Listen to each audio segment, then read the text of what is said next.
प्रधानमंत्री नरेंद्र मोदी को कोसते कोसते राहुल गांधी देश हो या विदेश हर मन से हिंदुस्तान के लोकतंत्र को खतरे में बताते हैं। नए साल में भी राहुल गांधी ने फिर से लोकतंत्र वाला पुराना राग अलापा। इस बीच बीजेपी दफ्तर को आग लगाने का कथित एआई पोस्ट कांग्रेस की एक स्टेट यूनिट ने डाला, बाद में उसे हटा भी लिया, लेकिन मंशा तो सामने आ गई, ऐसा बीजेपी का आरोप है। दर्शकों, आज मकर संक्रांति है। पूरे देश में इस त्योहार को अलग अलग नाम से मनाया जाता है। गुजरात और राजस्थान में उत्तरायण कहते हैं तो दक्षिण भारत में पोंगल कहते हैं। आज प्रधानमंत्री नरेंद्र मोदी खुद इस त्योहार में शामिल हुए। पंजाब और हरियाणा में इसे लोहड़ी और माघी कहा जाता है। असम में माघ बिहू या भोगाली बिहू कहा जाता है। गांव के लोग बांस और घास के भेलाघर और मेजी बनाते हैं, जिसे उत्सव के अंत में जला दिया जाता है। बीजेपी का आरोप है कि असम कांग्रेस ने जो भेलाघर की तस्वीर पोस्ट की, उसे एआई से बीजेपी दफ्तर की तरह हूबहू बना दिया। पोस्ट में असम बीजेपी दफ्तर को जलते दिखा भी दिया और लिखा, हमारी धरती की बुराइयों को ये आग भस्म कर दे। यानी कि कहना क्या चाहती थी कांग्रेस ने पोस्ट में सो कॉल्ड बीजेपी दफ्तर को अशुभ बताया। बाद में विवाद बढ़ते देख पोस्ट को डिलीट भी कर दिया। बीजेपी असम कांग्रेस के इस पोस्ट को नफरत की दुकान बता रही है। बीजेपी का आरोप है कि कांग्रेस पार्टी मुस्लिम लीग माओवादी कांग्रेस बन चुकी है। अब सवाल है कि राहुल गांधी के सो कॉल्ड लोकतंत्र बचाओ में अपने विरोधियों के लिए ऐसी नफरत की आग है कि उनके दफ्तर तक बर्दाश्त नहीं हो पा रहे। आज ही एक और बात जमीयत उलेमा-ए-हिंद के चीफ और मुस्लिम स्कॉलर मौलाना मदनी ने कांग्रेस के सियासी हालात पर कही है। मौलाना अरशद मदनी ने बीजेपी के उत्थान का और कांग्रेस के पतन पर बहुत बड़ी टिप्पणी की है। क्या कहा वो आगे बताऊंगी, लेकिन दर्शकों मैं ये याद दिला दूं कि असम में इसी साल चुनाव है। प्रियंका गांधी असम विधानसभा चुनाव स्क्रीनिंग कमेटी की अध्यक्ष भी है। गौरव गोगोई असम कांग्रेस के अध्यक्ष हैं। डीके शिव कुमार और भूपेश बघेल पर्यवेक्षक हैं। यहाँ कथित एआई तस्वीर वाला विवादित पोस्ट किया जाता है, वहां ये सारे दिग्गज बैठे हुए हैं। तो ऐसे में पब्लिक पूछ रही है सवाल, क्या राहुल के लोकतंत्र बचाओ में विरोधियों के दफ्तर को जलाने की मंशा है? ये सवाल आज पब्लिक का है।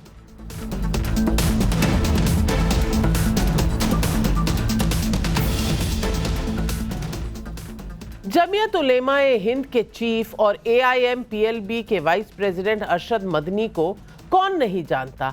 आज ही मदनी साहब ने एक्स पर एक लंबा चौड़ा पोस्ट किया है, जिसमें कांग्रेस की नीति पर सवाल उठाए गए हैं।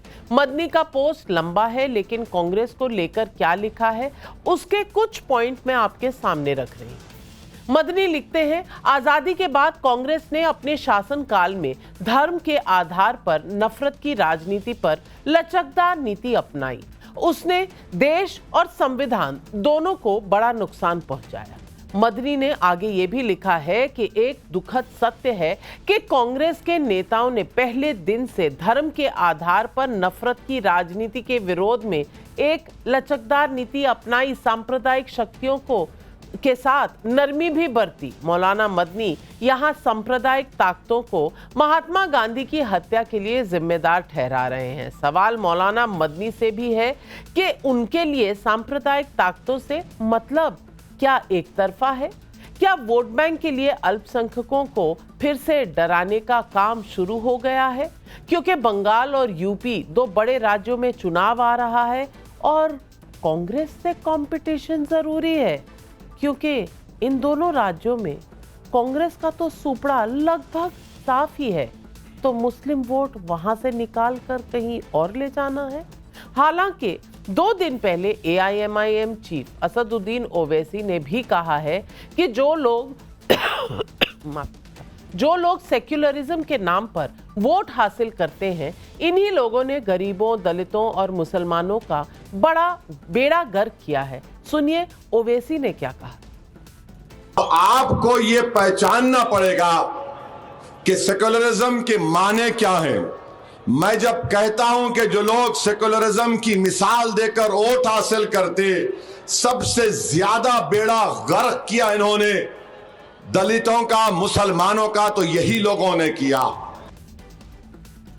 मदनी साहब देश का माहौल खराब करने के लिए सांप्रदायिक ताकतों को जिम्मेदार ठहरा रहे हैं, लेकिन मदनी या ओवैसी साहब तब चुप्पी साध लेते हैं जब दूसरी तरफ से सांप्रदायिक ताकतों को रोकने की बात होती है। ऐसे कई मौकों पर ये विक्टिम कार्ड खेलने लगते हैं।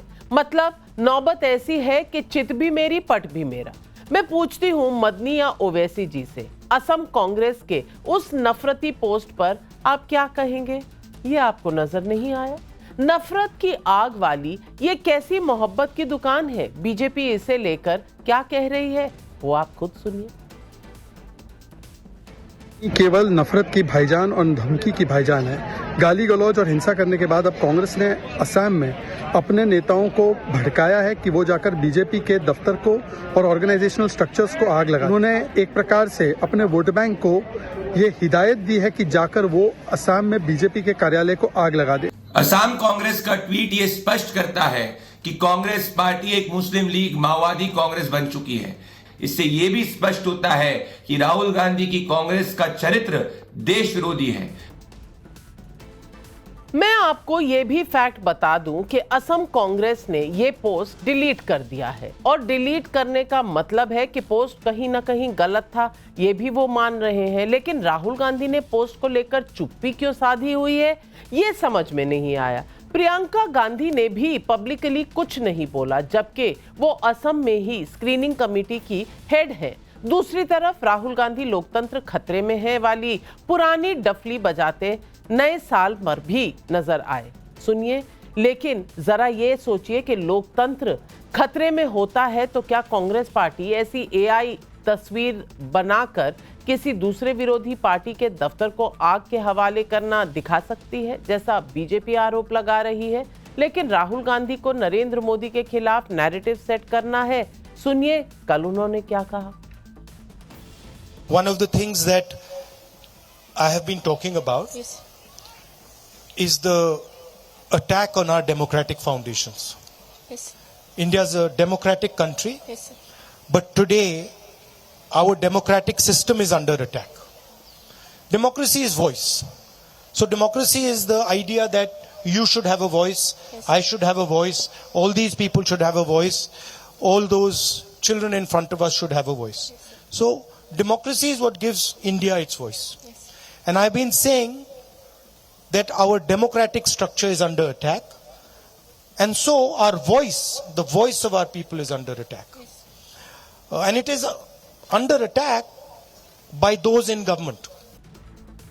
मोदी विरोधियों के लिए ये पहला मौका नहीं। नफरत की आग तो ऐसी है कि कभी मोदी की कब्र खोदने की बात करते हैं, कभी मोदी की मां को सरेआम गाली देते हैं।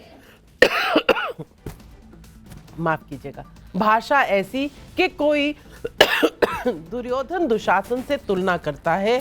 कई बार तो मोदी को कोसते कोसते देश तक को कोसने लगते हैं। माफ कीजिएगा।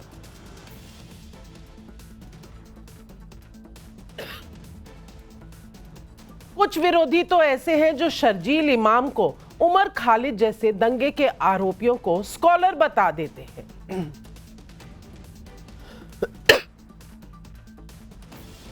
ऐसे में कोई इन्हें मुसलमानों का रहनुमा भी बताता है। मैं कितना गिनाऊं, गिनाते गिनाते टाइम खत्म हो जाएगा। लेकिन सवाल है कि विपक्ष के नेताओं का लोकतंत्र सत्ता पक्ष के लोकतंत्र से अलग है क्या? ये सवाल पब्लिक पूछ रही है। आज पब्लिक के सवाल। सवाल नंबर 1, राहुल के सो कॉल्ड लोकतंत्र बचाओ एजेंडे में विरोधियों का दफ्तर जलाने की मंशा क्यों? सवाल नंबर 2, कांग्रेस की नीति पर सवाल उठाने वाले मौलाना मदनी किसे सांप्रदायिक ताकतें कहकर डर फैला रहे हैं? और सवाल नंबर 3, वोट बैंक के लिए सेक्युलरिज्म की दुकान, क्या ओवैसी के बाद मदनी ने कांग्रेस का नैरेटिव एक्सपोज किया? ये सवाल आज पब्लिक के हैं। जवाब देने के लिए बीजेपी के राष्ट्रीय प्रवक्ता शहजाद पूनावाला, करण वर्मा राजनीतिक विशेषज्ञ आईपी सिंह जी, राष्ट्रीय प्रवक्ता समाजवादी पार्टी के, advocate Umar Junaid political analyst हैं, doctor Fahim Baig Muslim scholar और एक्टिविस्ट हैं। लेकिन मेरा पहला सवाल अश्विनी कुमार मिश्रा कांग्रेस के नेता को जाता है। मैं पूछना चाहती हूँ, असम कांग्रेस बीजेपी का दफ्तर जलाती है, ये मोहब्बत है आपकी? ये संविधान की जो बातें करते हैं, ये संविधान में लिखा है कि अपने विरोधियों के दफ्तर जला दो। कितना बड़ा दिल है आपका, जहां मंशाएं यही दिखती हैं, इसको जला दो, उसकी कब्र खोद दो। ये कैसी मोहब्बत है आपकी Ashwini Kumar Mishra ji? Navika ji, good evening to your viewers and fellow panelist. सभी देशवासियों को मकर संक्रांति, बिहू, पोंगल और जितने भी सारे फेस्टिवल हैं सबकी शुभकामनाएं। आपने शुरुआत चूंकि राहुल गांधी जी के डेमोक्रेटिक सिस्टम से की, तो मैं उसी की बात करता हूं कि देश में लोकतंत्र को खतरा क्यों है। माननीय राहुल गांधी जी क्यों बार बार बोल रहे हैं कि देश में लोकतंत्र को खतरा है। देश में लोकतंत्र की मूल व्यवस्था होती है वोट। एक वोट एक व्यक्ति का अधिकार होता है। भारतीय जनता पार्टी जिसको महज 18 से 20 करोड़ वोट मिले, वो 150 करोड़ लोगों का प्रतिनिधित्व करती है। वो 18 से 20 करोड़ जो वोट मिले हैं वो भी ट्रांसपेरेंटली नहीं मिले हैं। तो एक मूलभूत व्यवस्था जहां 150 करोड़ लोग हैं, वहां पर 18 से 20 करोड़ लोग जो भारतीय जनता पार्टी को ट्रांसपेरेंट तरीके से वोट भी नहीं किए हैं, वो प्रतिनिधित्व करके ऐसा एक नैरेटिव चलाया जा रहा है, देश में एक ऐसा आग लगाने का माहौल बनाया जा रहा है, हिंदू मुस्लिम में बांटा जा रहा है और कहीं ना कहीं एक देश को एक ऐसा माहौल दिया जा रहा है कि देश को बहुत बड़ा खतरा है। आप देखिए कैसा नैरेटिव चल रहा है कि सनातनी सोए हुए थे, हिंदू सोया हुआ था, 2014 के बाद हिंदू जाग गया। तो कहीं ना कहीं हर चीज को लाकर के कोर विषय से हटा करके राजनीति का पूरी तरीके से ध्रुवीकरण हो रहा है नाविका जी, और ये ध्रुवीकरण देश के लिए बहुत खतरनाक होगा। यही राजनीति भारतीय जनता पार्टी ने या इनकी आइडियोलॉजी ने की थी आजादी से पहले। जिन्ना के साथ मिलकर देश के 2 टुकड़े करने का काम किया, तो फिर से यही देश के 2 टुकड़े करने क्या बात कर रहे हैं आप? रही बात अश्विनी जी भावनाओं में मत बहिए। मैं तो आपसे ये पूछना चाह रही थी अश्विनी जी, मदनी साहब तो कह रहे हैं कि सांप्रदायिक ताकतों को बढ़ने आपने दिया, सांप्रदायिक ताकतों के साथ लचीले तो आप हुए, तो इससे आप क्या बने? और शहजाद पूनावाला, मैं पूछना चाहती हूँ, आजकल क्या सब पहचानने लग गए हैं कि कांग्रेस से कुछ ना हो पाएगा, इसलिए कांग्रेस को पीछे हटाने की एक जद्दोजहद शुरू हो गई? देखिए, सबसे पहले नाविका जी आपके सभी दर्शकों को संक्रांति, पोंगल, आने वाले ओणम सबकी शुभकामनाएं देना चाहता हूं। पर बिहू के नाम पर जो आज किया गया है कांग्रेस के द्वारा, सबसे पहले तो ये तो मेरा दुर्भाग्य कि मैं असम जैसी महान भूमि में पैदा नहीं हुआ, पर मग बिहू के समय पर भेला घर बनाकर ये एक टेम्पररी स्ट्रक्चर बनाते हैं हे के साथ, और उसमें जो है सूर्य देवता को अर्पण किया जाता है, घी, दाल, चावल, उसको बोलते हैं मेजी। उसमें हम लोग जो है थैंक्स गिविंग करते हैं, उसको डिस्ट्रक्शन का सिंबल बनाकर बीजेपी के दफ्तर को आग लगाने का दृश्य। मतलब ये एंटी असम भी है, ये पाईजान पार्टी एंटी असम भी है, और ये एंटी संविधान भी है। जुबान पर संविधान, मन में नफरत की दुकान। और कहां से आती है नफरत, सुनिए। ये जो नरेंद्र मोदी अभी भाषण दे रहा है, मैं आपको बता रहा हूं, 6 महीने बाद, 7-8 महीने बाद ये घर से नहीं निकल पाएगा। हिंदुस्तान के युवा उसको ऐसा डंडा मारेंगे। ये है नफरत का सोर्स। ये सिंगल सोर्स ऑफ नफरत जो है ना, ये राहुल गांधी है। राहुल गांधी की पार्टी वाले क्या बोलते हैं, कब्र खुदेगी मोदी की। आपको याद है नाविका जी, टाइम्स नाउ ने एक एक्सक्लूसिव बड़ी स्टोरी अभी 2-4 दिन पहले की थी। जेएनयू में शर्जील और उमर को जब सुप्रीम कोर्ट बेल रिफ्यूज किया, तो टाइम्स नाउ का कैमरामैन था, अच्छा था, उसने कैप्चर कर लिया। वहां पर ये जो लेफ्ट इकोसिस्टम, कांग्रेस इकोसिस्टम के लोग क्या नारा लगाते हैं कि मोदी, अमित शाह तेरी कब्र खुदेगी जेएनयू की धरती पर, और उदित राज आकर डिफेंड करते हैं। 150 गालियां मोदी जी को, उनकी जाति को, उनकी माता जी को, उनको मारने की, हिटलर की मौत मिलेगा। तो ये सारी कहानी जो है ना, ये राहुल गांधी ने, इसीलिए ट्वीट तो डिलीट कर दिया। मंशा कहां डिलीट करेंगे नाविका जी? मंशा डिलीट नहीं होती। इसलिए मैं कहता हूं अश्विनी मिश्रा यहां पर ज्ञान बांटना बंद कीजिए और बोले राहुल गांधी के बयान को कंडेम कर देंगे आप? नहीं करेंगे, यहीं से आता है। आप पहले ये बता दीजिए, आप जब बोलते हैं मैं नागपुर में हुआ, महाराष्ट्र में हुआ हूं, तब आप खुशनसीब हो जाते हैं। अब आप बदनसीब हो गए क्योंकि आप आसाम में पैदा नहीं हुए। आप भी मोदी जी की तरह बोले जा रहे भाई, नैरेटिव को कहीं ना कहीं गोल गोल घुमाते रहते हैं। देश में जो माहौल बना रखा है आपने, देश में जो सांप्रदायिकता का माहौल बना रखा है, जब हम होली अरे पे आपके होली वो पे- मैं तो होली पे अश्विनी होली मौलाना जी पे- साहब का बयान मैं देख लो तो भाई, वो तो मैंने अश्विनी करंट जी के लिए छोड़ सवाल दिया। आपसे पूछ रही हूँ। हम बोलते हैं अपने चलिए अंदर के रावण अगर आप मोहब्बत की दुकान चला रहे हैं तो आप लोगों के दफ्तर जलते हुए क्यों दिखा रहे हैं?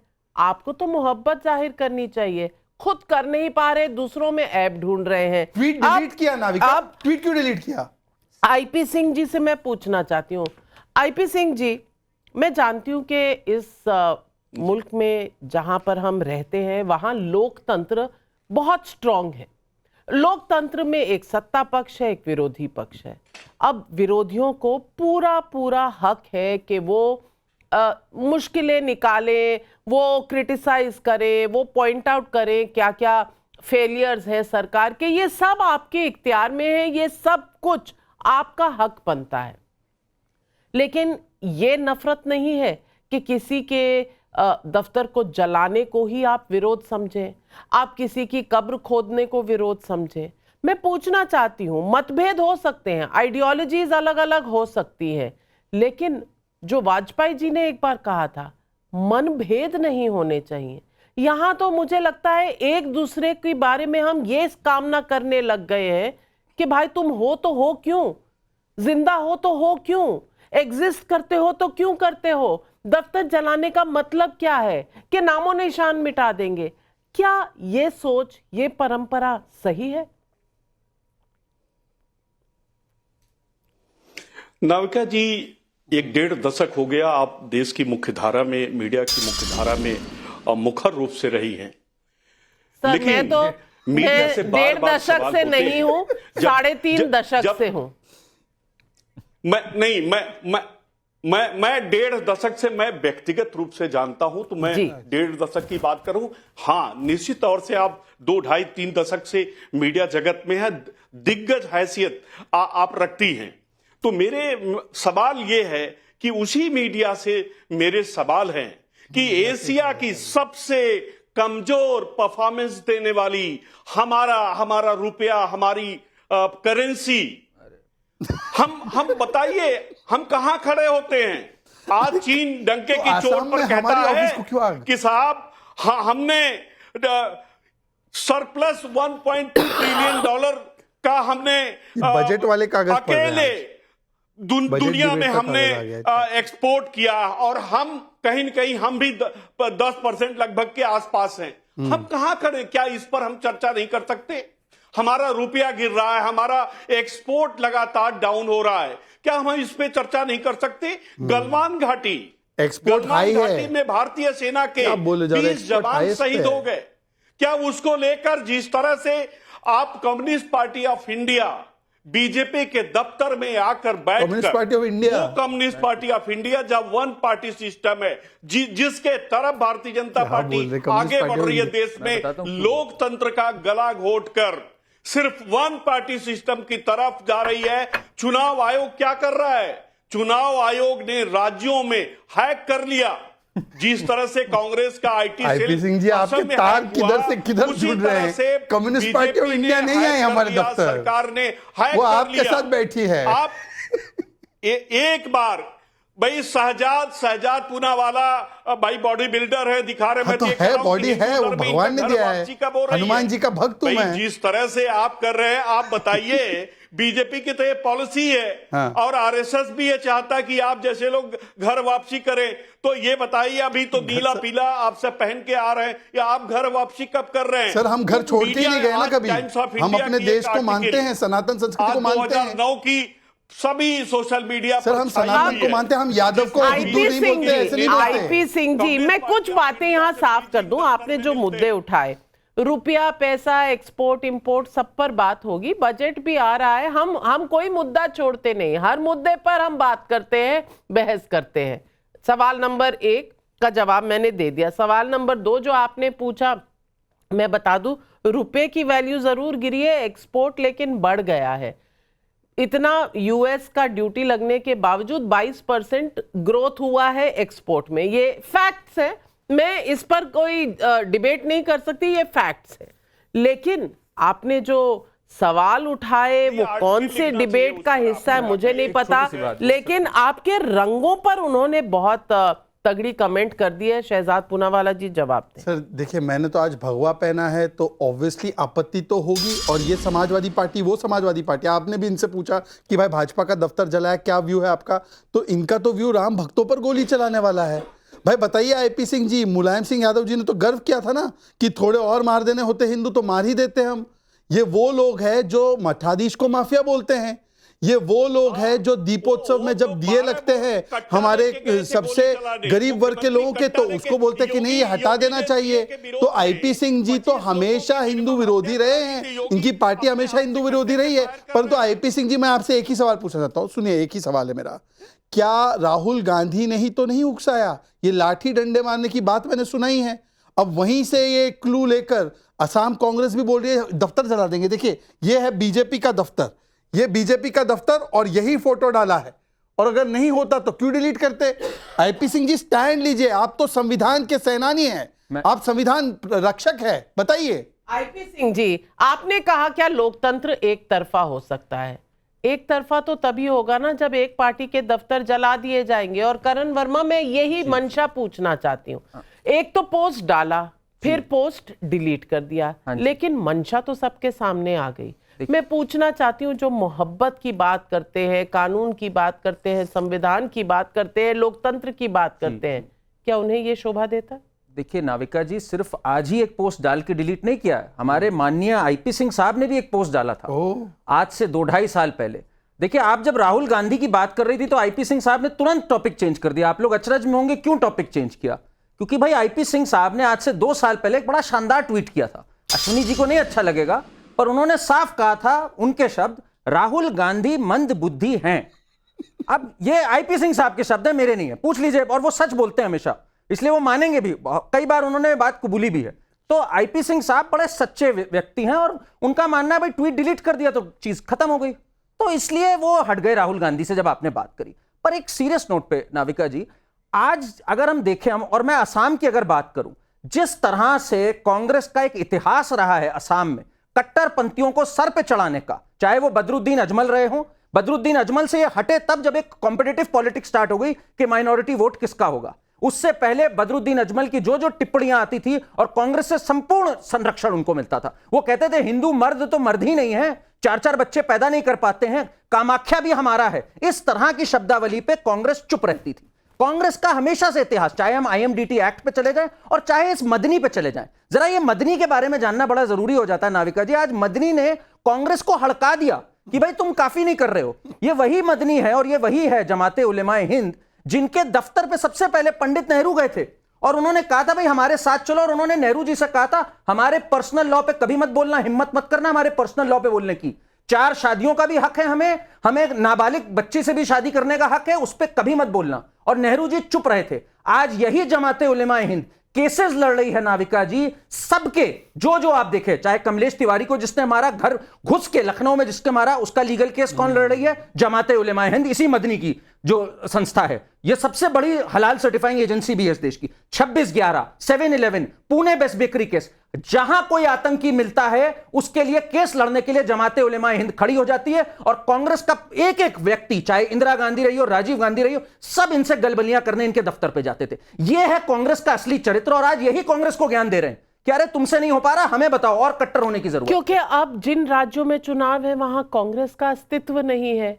मैं यही सवाल फहीम बेग साहब से पूछना चाहती हूं। डॉक्टर फहीम बेग, क्या कांग्रेस को आईना दिखाना आज याद आया? इतने सालों के बाद, इतने दशकों के बाद कांग्रेस अपनी हिसाब से सियासत करती आई है पिछले 8 दशकों से, और अपने हिसाब की सियासत में उसने समझ रखा था कि ये जो माइनॉरिटी वोट है ये इनकी मिल्कियत है। अब आपको कांग्रेस में नुक्स नजर आने लगे 8 दशक बाद?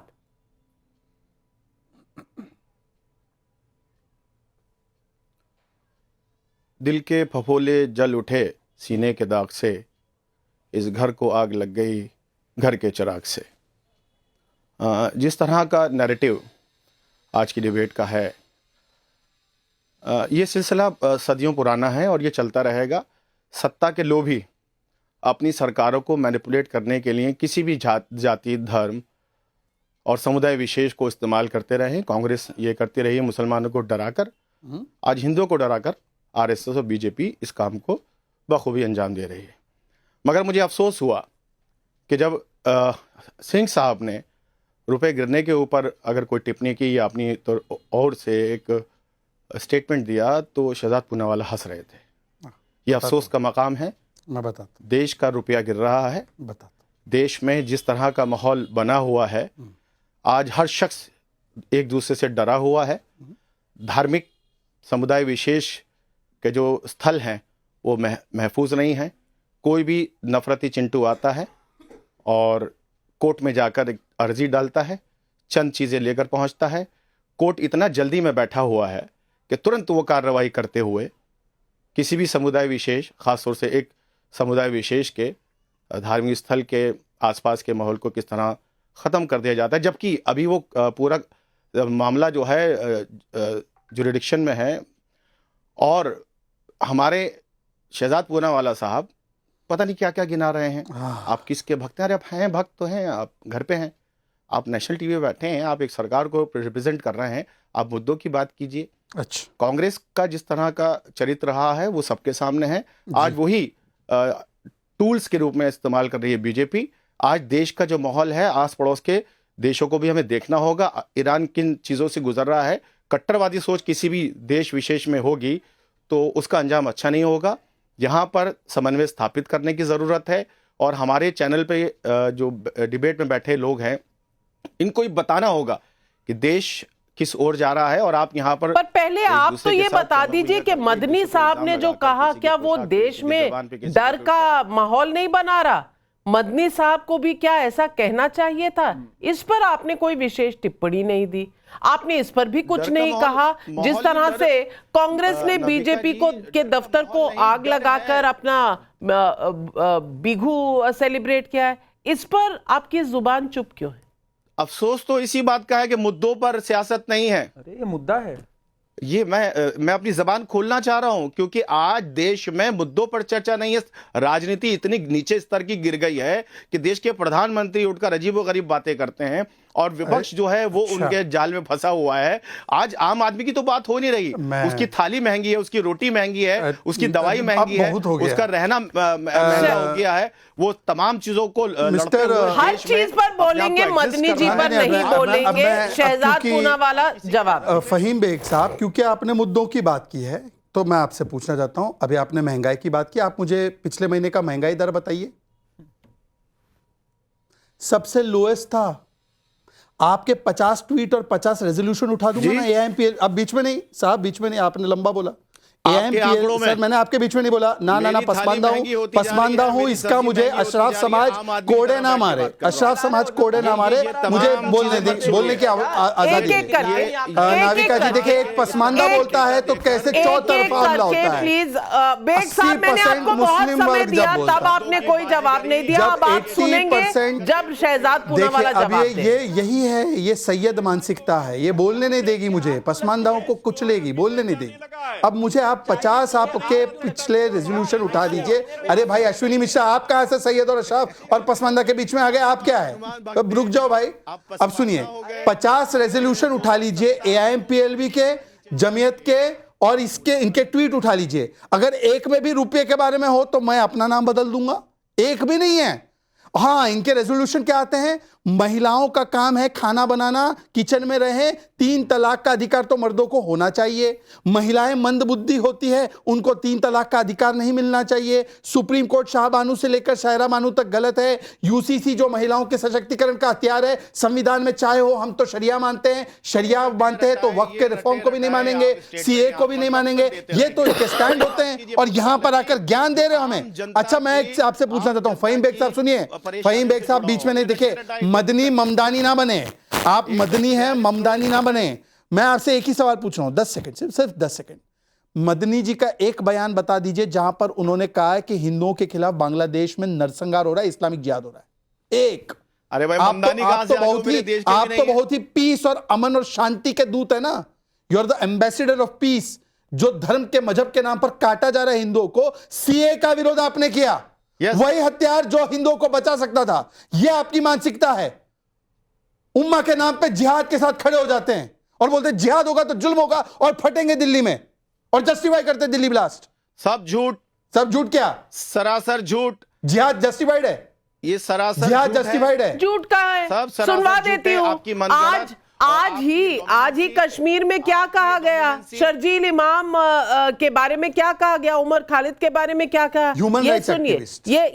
ये खुद आप सुन लीजिए। और पब्लिक के भी सवाल हैं।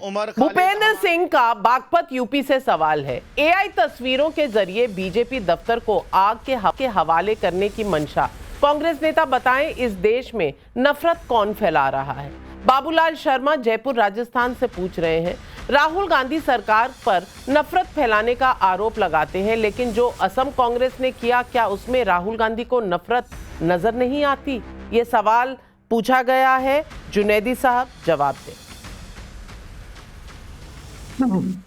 सबसे पहले तो भारत देश के सभी सिटीजन्स को, सभी भारतवासियों को मकर संक्रांति की हार्दिक शुभकामनाएं। और मैं ये बात जरूर कहना चाहूंगा कि शहजाद भाई आज बड़े डैशिंग लग रहे हैं। मैं ये आपको कहना चाहूंगा कि आप फुल स्लीव्स का पहना करें। जैसे आपकी नियत बिगड़ रही है क्या? तो सुनिए, तो बोलने तो दीजिए। अरे भाई योगी जी ये सब यहाँ नहीं मैं अच्छा कॉम्प्लीमेंट कर रहा हूँ। आप महाराष्ट्र के योगी बन नाविका जी, मुझे डर लग रहा है। पहनिए। और रही बात राहुल गांधी जी को आप बीच में रहते हैं, दुश्मनी में दोस्ती का सिला रहने दिया, सारे खत जला दिए लेकिन पता रहने दिया। घुमा फिरा करके आप राहुल गांधी पे बात करते हैं। कल भी राहुल गांधी पे आप बड़ा बात कर रहे थे। सर आप मदनी को बना दो ना लीडर ऑफ ऑपोजिशन। अब मदनी जी को बना दो, हमें क्या, हम उन पे बात करेंगे।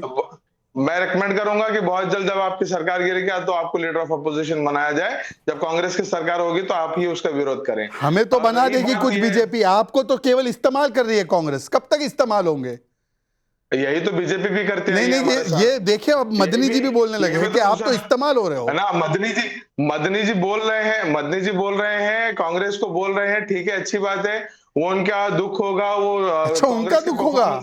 अरे बताइए, वो दूसरे साहब की शक्ल बताइए, देखिए। नहीं, वो अपने दुख बोलने तो दीजिए शहजाद भाई। अच्छा बोलिए। शहजाद भाई बोलने तो दीजिए, आप मॉडरेटर मत बनिए। मदनी जी ने जो कहा है वो उनको लगता होगा, वो कह रहे होंगे। कांग्रेस को जो लगता है वो कांग्रेस करेगी। अगर इंट्रोस्पेक्शन की जरूरत है, अगर वाकई में कांग्रेस को अपने आप में काम करने की जरूरत है तो वो करेगी। आपको नहीं लगता? कर्नाटक में आपको नहीं लगता कि इंट्रोस्पेक्शन की जरूरत है? आसाम कांग्रेस ने जो ट्वीट किया था उसमें आपको कुछ गलत नजर आया, हाँ या ना? कर्नाटका में रिसेंटली, आसाम की बात कर रही हूँ, कर्नाटका काहे जा रहे हैं भाई? पहुंच रहा हूँ नाविका जी, थोड़ा टाइम लगता है। कर्नाटक ट्रेन से जा रहे हैं क्या? आजकल तो बुलेट ट्रेन है। तो मैं, हाँ, वो ट्रेन हमारे यहाँ पहुंची नहीं है। नरेंद्र मोदी पता नहीं कहाँ बुलेट ट्रेन चलवा रहे हैं, हमारे पास तो है नहीं। तो कर्नाटक, आप बुलेट वाले हो, ट्रेन में तो नहीं है। आप भी वही है सर, पसमानदा आपने अभी अपने आप को कहा। तो जिस तरह से कर्नाटका में हेट स्पीच के ऊपर बिल लाया गया, उसी तरीके से देश भर में कांग्रेस काम कर रही है ये इन तमाम चीजों को रोकने के लिए। अब बात करते हैं आसाम की, तो उसमें, अरे बोलने दीजिए शहजाद भाई, आप दूसरों को रोक देते हो यार। गाड़ी आसाम तक ले आइए ना सर। तो असम का पोस्ट आपको लगता है कि वो बीजेपी का हेडक्वार्टर्स होगा? शायद इसी को लेके विवाद है, इसलिए डिलीट किया होगा ताकि आपकी भावना को ठेस ना पहुंचे। ओहो। लेकिन कुल मिलाकर तो पहले डाल दिया, बाद में ये बात समझ आती है। पहले काम हो जाता है करण वर्मा जी, बाद में समझ आती है कि किसी को ठेस ना पहुंचे। पहले क्यों नहीं समझ आती? मोहब्बत के दुकान में ऐसा सामान बिकता क्यों है, ये सवाल नहीं पूछा जाएगा? नाविका जी, इनकी मोहब्बत की दुकान तो इस कदर है कि अगर मैं बात करूं, ये तो यहाँ पे तो इन्होंने केवल एक पोस्ट डाला है। आपकी जनता को भी ये बात पता होनी चाहिए, केरला में नीलांबुर बायपोल में आज इन्होंने किसका सपोर्ट ले रखा है? और प्रियंका वाड्रा आती है वहां से सांसद के तौर पर केरला से। इन्होंने जमाते इस्लामी का सपोर्ट ले रखा है। वही जमाते इस्लामी है नाविका जी जो इस समय हिंदुओं का नरसंहार कर रही है बांग्लादेश में।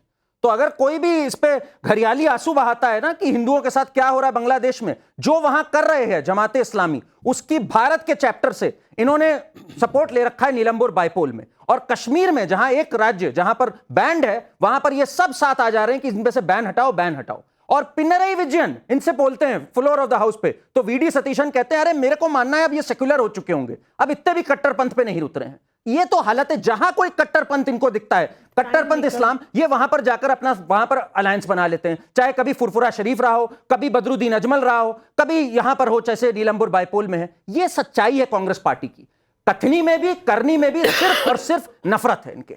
मैं अश्विनी जी आपसे पूछना चाहती हूं पब्लिक के सवाल। आनंद प्रकाश कोलकाता से पूछ रहे हैं, संविधान बचाने का दावा करने वाले हमेशा मोदी विरोध के चक्कर में नफरती बात क्यों करते हैं? मोहम्मद अकरम का अलीगढ़ से सवाल है, मौलाना मदनी देश के ऐसे हालात के लिए कांग्रेस की नीति को जिम्मेदार बता रहे हैं। क्या कांग्रेस मदनी के बयान से सहमत है? जवाब दें भाई। नाविका, अभी बड़ा हाय तौबा हो रहा था कि मोदी जी के गाली दी जाती है, मोदी जी को मारने की धमकी दी जाती है। राहुल गांधी के बारे में क्या क्या बयान दिए गए हैं उनके कैबिनेट मिनिस्टर ने, उनके स्पोक्स पर्सन, नहीं जाता हूं। एक लास्ट बात शहजाद ने कही कि दिल्ली में लोग आकर के फट जाते हैं। शहजाद भाई, आपने बोला था ऑपरेशन सिंदूर ऑन है, दिल्ली में ब्लास्ट हुआ, बता दीजिए ऑपरेशन सिंदूर ऑन है कि नहीं है? क्योंकि आपने कहा पहले आपके नेता उसको ब्लास्ट तो माने, आपके नेता भटके हुए युवा बोल रहे हैं। इमरान मसूद बोटी मसूद बोल रहे हैं, तो भटके हुए युवा है। पहले उनसे मनवा लो कि टेररिस्ट अटैक है, पहले मनवा लो टेररिस्ट अटैक है, पहले मनवा तो लो। वो तो बोले भटके हुए युवा है, फटते हुए युवा को भटके हुए बोल रहे हैं, वो फट रहे, आपको भटके लग रहे। बताइए, आप बताइए मिश्रा जी, पहले आप इमरान मसूद को जाकर बोलिए सुनिए ना। और ये सिर्फ कांग्रेस के नेता नहीं कर रहे, विरोधी दलों के नेता क्या करें, मैं आपको सुनवाती हूँ। कश्मीर में उमर और शर्जील को क्या कहा जा रहा है, सुन लीजिए खुद। भटके हुए युवा देख सकते हैं कि हमारे स्कॉलर्स अभी भी बंद है, 5-5, 6-6 साल से चल रहे हैं। तो उमर खालिद जैसे स्कॉलर, शर्जील इमाम जैसे स्कॉलर या ह्यूमन राइट एक्टिविस्ट हमारे अभी भी जेलों में बंद है। उसी के बरक्स आप देखें कि रेपिस्ट जो है, जो कन्विक्टेड रेपिस्ट, जिनको सजा मिल चुकी है उनको 12 बेल मिलती है। तो फर्क मजहब की दिखती है, वो एक मजहब से वाबस्ता है, ये दूसरे मजहब से वाबस्ता है। हमें लगता है कि अगर उमर खालिद स्कॉलर, मुझे नहीं पता वो कितने हैं कितने नहीं हैं, या शर्जील इमाम या ऐसे कोई भी, लेकिन एटलीस्ट किसी की आवाज़ तो है।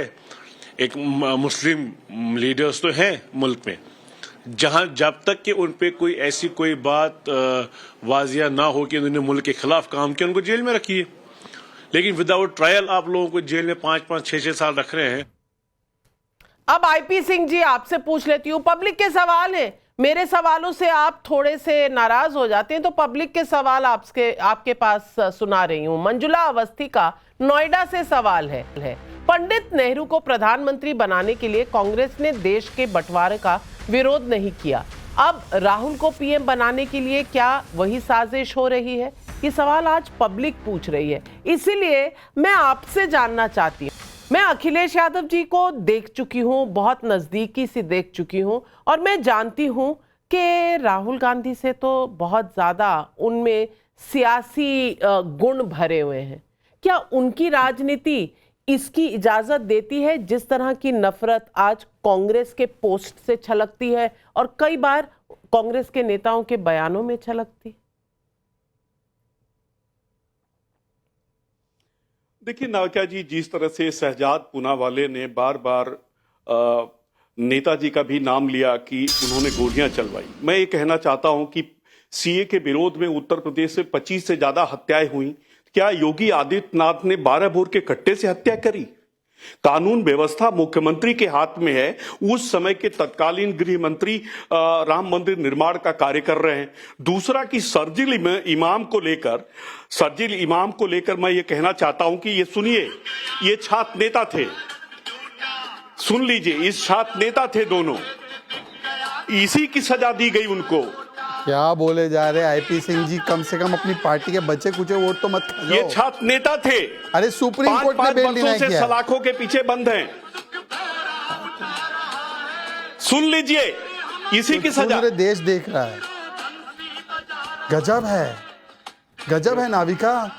ये शर्जील जो चिकन ने काटना चाह रहा है, ये छात्र नेता है। क्या दिखा रहे हैं, मेरी तो समझ में भी नहीं आ रहा। ये जो चिकन ने काटने वाले लोग हैं उनको छात्र नेता। उमर खालिद बोलता है इंडिया ने ऑक्यूपाई करके रखा है कश्मीर, वो छात्र नेता है। जो बुरान वानी का महिमा मंडन करता है वो छात्र नेता है। इस देश के टुकड़े करने वाले कोई छात्र नेता नहीं है, वो टेररिस्ट है। कम से कम आपके दिमाग में इसमें कोई कंफ्यूजन नहीं होना चाहिए। हमारे और देश की पूरे जनता में कोई कंफ्यूजन नहीं है। ये छात्र नेता है, ये छात्र नेता है। अरे सुप्रीम कोर्ट ने बेल डिनाई किया तो सुप्रीम कोर्ट के छात्र नेताओं को अंदर डाल रहा है। माफी मांगते, वो आतंकवादी नहीं है। माफी किसने मांगी है? से आओ, मेरे पैनल में जितने लोग बैठे ये क्या जानते हैं नाविका जी, तकलीफ? मैं छात्र अरे छात्र नेता क्या बोल रहे? राहुल गांधी छात्र नेता है, शर्जील इमाम छात्र नेता है, क्या है भाई? सुनिए, ऐसा है, पहले तो आईपी सिंह जी, आपने राम भक्तों की तुलना सीए के दंगाइयों से की, ये बेहद आपत्तिजनक है।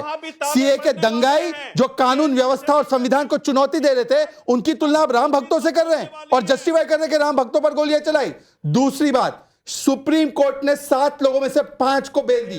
5 मुसलमान थे, ये 2 भी मुसलमान हैं, पर मुसलमान होने नहीं होने से कोई मतलब नहीं। इनके कृत्य ऐसे थे कि 1 साल तक बेल नहीं मिलेगी उनको। मुझे लगता है कि इस देश के टुकड़े करने की जिसकी मंशा हो, उनका धर्म नहीं होता, उनकी उम्र नहीं होती, उनका कारोबार नहीं होता, वो सिर्फ और सिर्फ देश के विरोध में खड़े हैं और देश का विरोध करने वालों की इस देश में कोई जगह नहीं हो सकती। आज हमने एक सर्वे भी किया, पूछा लोगों से कि मोदी विरोध और वोट बैंक की राजनीति के लिए क्या राहुल गांधी की सेना देश में नफरती एजेंडा फैला रही है। 23,000 लोगों ने जवाब दिया। हाँ कहने वाले 81% लोग, नहीं कहने वाले 14, कह नहीं सकते 5%, यानी कि 81% लोग कह रहे हैं कि मोहब्बत की दुकान में नफरत का सामान ही बिकता है। ये सवाल आज पब्लिक का है कि भाई संविधान की दुहाई कौन दे रहा है और क्यों? मोहब्बत के इतने लंबे लंबे लेक्चर कौन दे रहा है, क्यों और किसे? अपने घर में तो झांक कर देख लीजिए भाई, आप ही के घर में क्या चल रहा है। यही है आज सवाल पब्लिक का। For more of such videos, do like, share and subscribe to ET Now Swadesh.